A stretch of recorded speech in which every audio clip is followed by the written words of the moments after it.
I want to make a weird experiment. I want to drive and destroy cars inside a Minecraft environment, inside the free 3D software, Blender. So I am literally controlling the car in real time using my keyboard right now, and all the deformation that you see, all the distractions are all happening in real time. This is not a game, and never is going to be. It's not BMG, it's not Minecraft, it's not Unreal Engine, not even Unity or UPBG, nothing like that. This is all happening in real time inside Blender. Even the slow motion is triggered in real time. Whenever I want the slow motion, I just press the shift key on the keyboard, and this is so satisfying. I'm going to explain all of this in a moment, but first of all, let's clarify one thing. If I wanted to do this, I can do it 10 times better by simply playing BMG, for example. But you have to understand that the sense of this is not really to play games. Instead, by making these simulations inside Blender, you can also use them for your movies, for your visual effects, for your animations, whatever, which is something that you cannot do with any games. That's why I also accept some compromises, like for example the frame per seconds are not really high like in BMG, because this once again is not supposed to be a game, by the way. Blender is not even supposed to do this type of stuff. There are other software that are made positive for making games things. So here are some informations. First of all, the Minecraft land generator is completely free. Just open it in Blender, move some sliders, and in a few seconds you have your custom Minecraft land. You can simply download this for free by typing 0, but I greatly invite you to actually buy it in order to encourage the artist that was so generous and made a very good job. Now, the real-time car destruction, how is that possible? Is that something for you? Yes. I have made a full tutorial, step by step, 7 parts, 4 hours long. It's in my Patreon, I leave you the link in the description if you are interested. Just be prepared to put some effort. If you expect some AI to do all the job for you in a few seconds, get out of the way from here, this is not the place for you. We are 3D artists that like to put their hands on hard work with commitment, alright? However, if you like to take the time to enjoy the learning process, like I do, let me talk to you very quickly about Skillshare, which is the sponsor of today's video.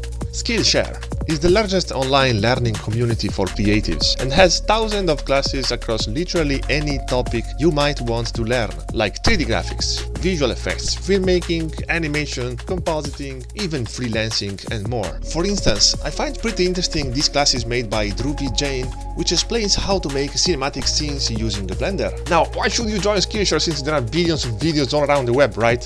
Well, what's special is that Skillshare is a community in which you can find not only classes, but also learning paths and one-on-one sessions, all of this with a learn by doing approach.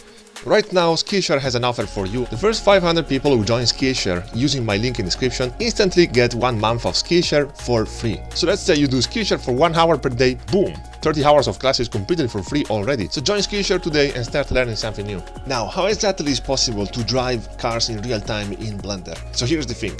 There is this fantastic piece of add-on that is called RBC that basically allows you to very quickly set up any car model for real-time driving with physics simulations included. There is a free version and a pro version. You can eventually drive cars with either a keyboard or an Xbox controller. Just to clarify, the add-on itself doesn't allow the user to actually prepare a car for destruction. The add-on itself is necessary for actually preparing the physics of the car, whatever, and on top of that I explain in my tutorial how to actually hack the 3D model that you are using with the add-on in order to make it destroyable. You can try to apply my tutorial using the free version of the add-on eventually, but you are gonna have a lot of limitations. I greatly recommend instead the pro version. Now, performance. You are probably wondering if you need a supercomputer for doing something like this, but this is really not true. You can see this specific scene in my computer, for example, is taking something like a 3 GB of graphic card and 2 GB of RAM memory, which is literally not that crazy. And I am also playing full screen with the materials and textures in an environment full of vertices that is set on mesh collision shape, which is the slowest to compute for physics. So it's a very good stress test and is going very smooth.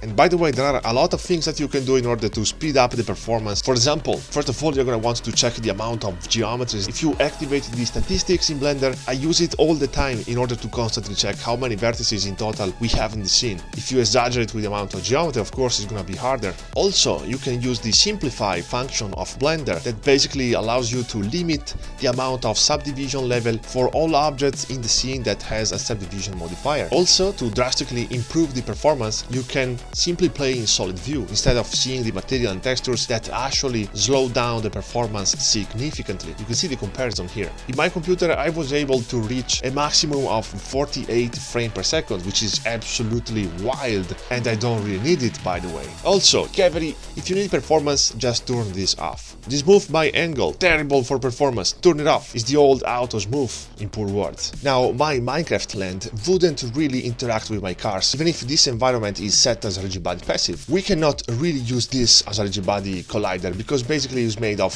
geometry nodes, weird stuff. Easy way to fix that, just export it as an OBJ format and re-import it using these settings here. This way basically we get a copy of the environment that we can actually use. Since it's composed of multiple parts, it's convenient to join all together, and here we go. I have the proxy environment, but since it's composed of more than 100,000 vertices, it's convenient to always simplify the geometry. The remesh and the decimate are gonna be your best friends in this part. As always, same story, apply rotation and scale, right click, set origin to geometry for proper collisions, and finally we can actually use this as a rigid body passive and set it on mesh for proper collisions because it has a very weird shape. And finally, this will work. By doing this, we greatly improve the performance of Blender, even if you have a very high amount of vertices in your environment, because by the way, the rigid bodies are interacting with a copy of the environment that is made of a very poor amount of vertices, and at the same time has a smoother shape, which basically allows me to actually be able to drive in this environment without getting stuck every 2 seconds because of all those 90 degrees corners. It's a little bit cheating, and you probably see some intersections in the corners of this environment exactly for this reason, but I don't really care. I mostly want to actually be able to drive in this land. Now for making ramps, just use the default cube and put an edge a little bit down like this, Ctrl B for Beamng, scrolling the mouse wheel a little bit, and let's use this as a rigid body passive, setting the collision shape on mesh for proper collisions since it's made of a very weird shape,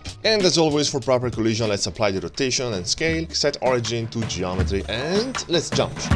Now, you're probably wondering why there are no glasses in this car. Actually, glasses are there, are just invisible temporarily while I'm playing, for multiple reasons. They are there, by the way, they are ready for distraction and everything. I just used to activate the visibility of the glasses just in a second moment, basically because I cannot predict in which frame the glasses should explode. Also, the distraction of the glasses charges the performance of the viewport a little bit more when you are playing in real time. So for these two reasons, I like to activate the glasses just in a second moment. It's very easy, by the way. First, I like to decide where the car will go, and then I bake the physics, which kind of means like I record this little travel that the car has made. Once you have the physics baked, you can basically scrub to the entire animation and see in which exact frame you need to activate the distraction of the glasses. Anyways, this is something that requires just one single click after the physics, nothing complex. Alright, this is the part in which I'm supposed to beg you to subscribe to my channel, but I'm not going to because we are in 2025. People perfectly know that they can subscribe to your channel if they want to. YouTubers should really stop doing that. Alright, fine.